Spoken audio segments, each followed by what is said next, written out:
He's a hoarder. Okay, throw away the old holy underwear now since you have brand new irregular underwear. So they're holy and irregular all in a drawer together. She's the judge who gives rules on the law and life. She's intense with common sense. She's Judge Lynn Toller on Divorce Court, where real couples deal with real life.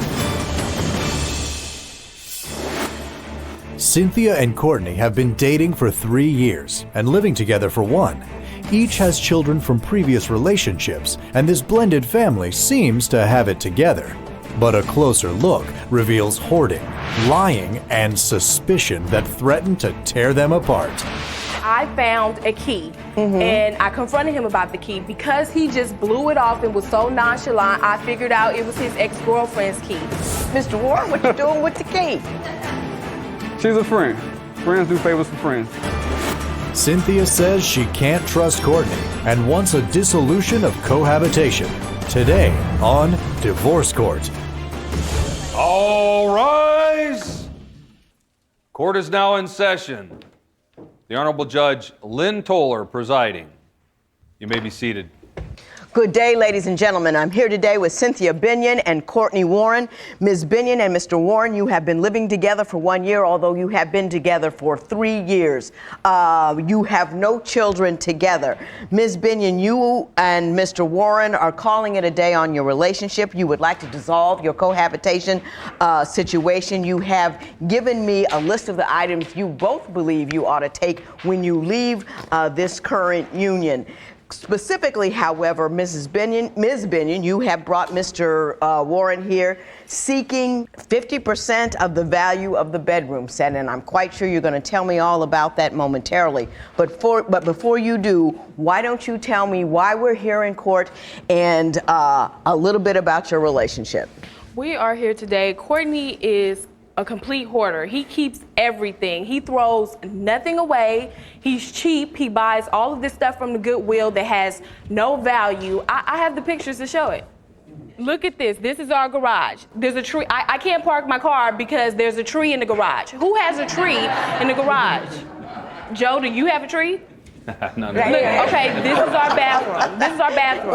We're not going to talk about Joe's house. This is our Joe's bathroom. not into revealing. I can't get clean in a dirty bathroom. This is clothes, shoes, stuff that he just throws everywhere. Now, Mr. Warren is not neat and together, but that's way away from hoarding. Tell me what else you don't like about Mr. Warren. The trust issues. I feel like I can't trust him. He has all of these ex-girlfriends that are his friends, and he doesn't tell me about the time that he goes and spends with them or sees them until he feels like I'm going to catch him, until I've caught him doing it. Then he comes back and he tells me about it. Exactly, because he thinks I'm going to find out. Right. We were, one of his ex-girlfriends invited him to a baby shower. Okay. Why are you going to an ex-girlfriend's baby shower? Then he left me to go there because he said that I was taking too long to get dressed. And Was then it her baby shower or somebody? It was her baby shower. Well, that's a clear indication that she's moved on, don't you think? That she's having a baby with somebody else? No, because he was responsible for drinks. Well, why isn't that the baby daddy responsible for the drinks? And he left me to go see her. And there was another ex-girlfriend. So 2 ex-girlfriends that he left me to see. I got you. Now, did you leave your woman's side to go and be at the side of an ex? 2 exes. 2 exes. Absolutely not. I did not. What happened? I didn't get to go to the baby shower. I didn't get to play any baby shower games. I was trying to let her know that I was trying to be gone by a specific time. She wasn't comfortable with going, so I'm like, okay, well, let's be ready to go at this time. Did you invite her? Absolutely, yes. Did she invite you? She was invited by the person having the shower. He did invite me. He did invite me, but to meet that, okay, I did meet her before, but the other ex-girlfriend, what's the point? What's the point though? That's not the way to introduce me at an event that's everybody's there for her. Ms. Binion, what is the source of insecurity? I don't understand what you think they're doing or what they think they're trying to do to you and him, because he seems very open about it. I'm trying to find out myself, Your Honor. What is it? Please. Because my thing is, there's a way to introduce me at her baby shower with another ex. Is not the way. Other baby person ex-girlfriend book of etiquette out there? I don't think Emily Post covered that. But his loyalty is to me. If his loyalty is to make me happy, that's not the way I wanted to meet them. What would make you comfortable? How would you like to be introduced to someone? I don't know. Maybe we go out and have a drink or something, but definitely not a baby shower where all the excitement is about her, and then her friend, which happens to be another one of his exes, are there. I felt like they were talking about me behind my back, and they're like, oh, well, the new girlfriend's coming over. Well, and then he left Ms. Binion, we're going to tiptoe a little bit here into the back of that brain. Let's run. What is happening here is these women are so insignificant to him that it doesn't need a big, it's drama if I said to my husband, Eric, I need you to meet an ex. We're going to have drinks. We're going to set it up so you can see him. I said, yeah, this guy I used to go with. Come on over. We're going to go to his party and leave. That makes him insignificant. But if you set it up like that, it is significant. I think the only place these people are significant is in the back of that little brain there. They're working around. Thank you. They're fooling with you. Thank you. Because he's not fooling with them. I'm fairly secure about that. You say you have another concern, however, something about a mystery key. Explain that. Okay, that was the problem, is that I found a key. And I confronted him about the key. Because he just blew it off and was so nonchalant, I figured out it was his ex-girlfriend's key. He told me that that was an agreement that they made prior to us being together, that he would go over and walk her dog or whatever. That's just too comfortable. I don't feel like I should tolerate with him having access to this woman's life. He can go over there at any moment. Right. Clearly she doesn't have another man if this man still has her key. Now, Mr. Warren, what you doing with the key? She's a friend. Friends do favors for friends. Mr. Warren, I've been working hard on your behalf so far, but we've gotten to a place where we're going to have to part company. It's too comfortable. Here's where we are. Okay. I don't think you have any illicit or inappropriate intentions towards any of those women. I truly don't believe that. Having said that, I will say this. A key to an ex's house is too much. No, your intentions notwithstanding, that's disrespectful to her. And you need to respect that enough. Give that key back. She can walk her own dog. She can get a dog walking service. It doesn't need to be you. Exactly. Okay, you with me on that one? You went a little too far. I can agree with that. When divorce court continues, an unusual witness steps forward on Courtney's behalf. He's now becoming closer with my mom than I am. There is a witness here who is your mother, who would like to testify on behalf of him. Divorce court is back with the case of Cynthia Binion, who is in court today asking for a dissolution of cohabitation from her boyfriend, Courtney, because she claims he's too friendly with his ex-girlfriends. But is Cynthia simply being insecure? I think the only place these people are significant is in the back of that little brain there. What other concerns and difficulties do you have with Ms. Binion? She is a reflection of her mother, both strong-willed and strong-determined. They often have conversations where there's miscommunication, so both of them get worked up, they argue, if you will. Right. And then I gotta feel the end of that because she's going through it her mom, I gotta go through it from her. Okay. Which isn't fair to me. You and your mom bickering? All the time. All the time. That's an understatement.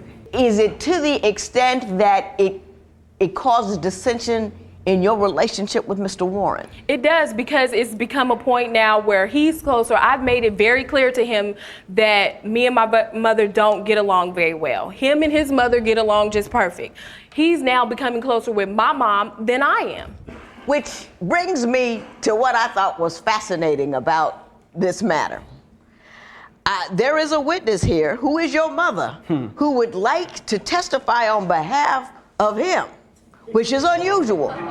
So I would like to see Mrs. Patricia Carter. Good day, Mrs. Carter. How are you? All sharp in your pink shirt. I like that. I like that. Thank you, Your Honor. Tell me, what do you see when you look at their relationship? To be honest with you, Your Honor, Cynthia's spoiled. She's the youngest. Her other siblings are a lot older than she is. She's a brat in a sense, a loving brat, but she's a brat, you know. Now, give me some examples of her brat-like behavior. What does she do that indicates that she's selfish and self-involved? Well, not too long ago, she was. We were just discussing something about, buying stuff at the house.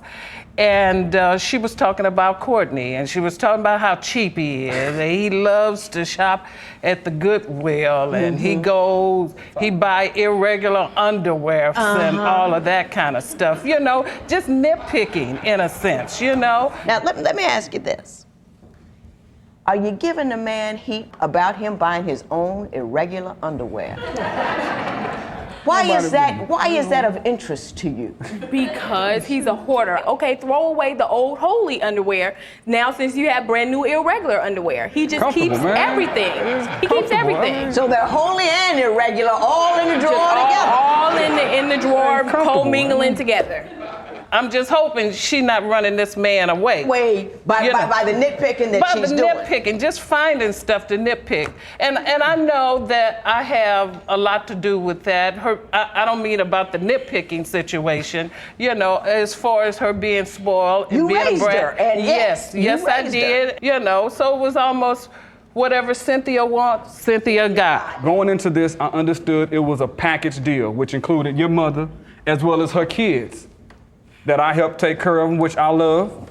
And does he do right by your kids? He does. He does. He's wonderful with the kids. You like Mr. Warren, don't you? Yes, I do. He's wonderful to her children.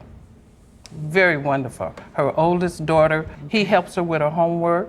Take her to the library every Tuesday. Right. Sorry. She's into she have curricular activities now, and because they are together, that helps her, as far as her schoolwork. So it's a big change there. It's a change. Outrage me, Mrs. Binion. That's wonderful, but she still meddles. Tell me something you don't like. We had an argument last night. Because I tell her, the things that I do tell her, she still jumps on his side, and she's not supportive of me. She's always so critical to me. But in his face, she's just all wonderful and caring. Well, at the end of the day, does she take his side sometimes simply because he's right? I don't know. I don't know if it's that or if she has too many drinks or what it is. Or she hasn't had her drink for the day, but she just meddles and she causes all the drama. When divorce court continues, has Courtney been keeping secrets from Cynthia? Why didn't he tell me about that before he left the house? Because had he told me that he was going to go meet up with her, I would have told him, no, you can't go. Divorce court returns with the case of Cynthia Binion, who claims her live-in boyfriend Courtney is a hoarder. But will Courtney be ordered to pay half the value of the couple's bedroom set? That's the bedroom set? That's it. Oh, that's nice. Yeah, it's nice. It's nice, and that's why it needs to stay with me. Mrs. Carter, I'm going to say this to you. I like you very much. I think you're reasonable. Most people don't ever admit to the errors they make with their children, and everybody makes them. Everybody messes up, but nobody ever admits it. And I'm glad you did that. I'm going to ask you to do one thing for me, though. Back up. Just a little bit.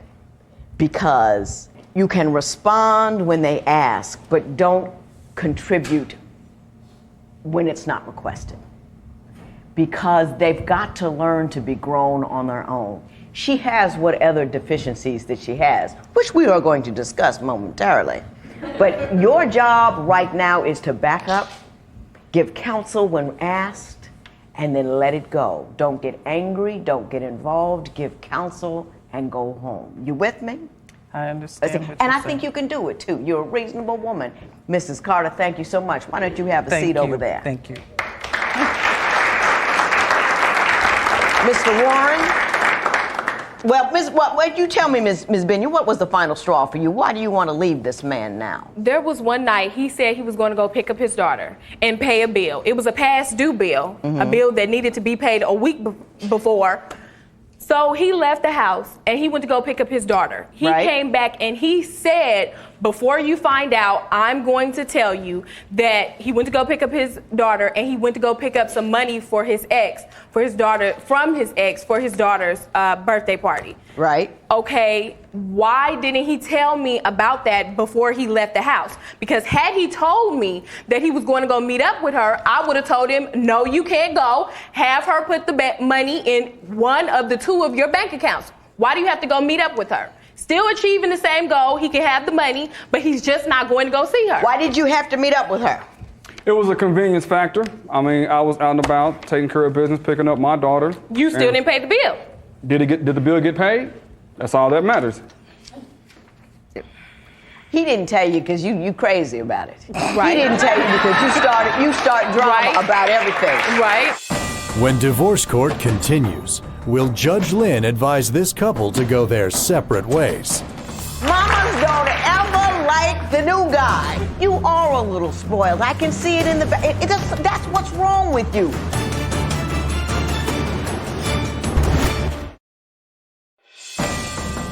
Divorce court returns with the case of Cynthia Binion and Courtney Warren, who are in court today seeking a dissolution of cohabitation.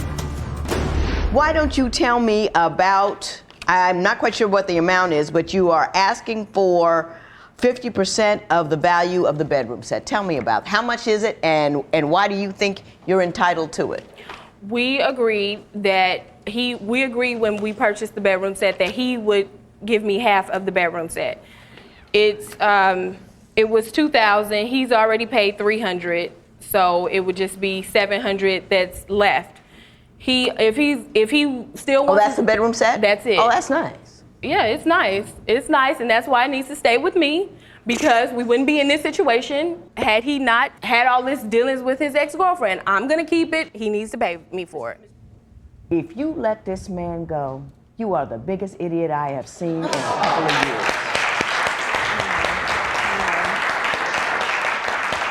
He is not perfect, but he's as close as you're gonna get on this earth. This man loves you. He loves your children. He's taking care of his business. Everybody's got something wrong with them. There's something wrong with you. There's something wrong with me. There's something wrong with Joe. I got a list of all the stuff that's wrong with everybody, and you have to accept that. But he's working, he's good, he's kind, he loves you. You've got some insecurities in your back of your head and you're working them like a job. Your mama likes him. Your mama likes him. Mamas don't ever like the new guy. She likes him. That means something. You are a little spoiled. I can see it in the back. That's what's wrong with you. And you have to acknowledge and recognize that. And you've got a guy willing to put up with that. So you need to stay where you are. You don't need to go anywhere. They don't come any better than that. They just don't. And he's cute on top of it. Come on. Listen to your mama. Love that man. If you gotta go, he says he'll give you half. It's only 2 months old. I'm gonna knock a little bit off it because the minute you take it off the floor and sleep in it, you know, it's not new anymore. So I say I'll say his value is $1,000. I'll give you $500, but I'm begging you. Don't take it. Take him. He's worth a lot more. $500 in favor of Ms. Binion. It is so ordered. All rise! Parties may leave the courtroom. Cynthia and Courtney say they decided to give their relationship another chance and have agreed to work through their issues. Unfortunately, Cynthia says she and her mother have yet to reconcile, and she believes they never will.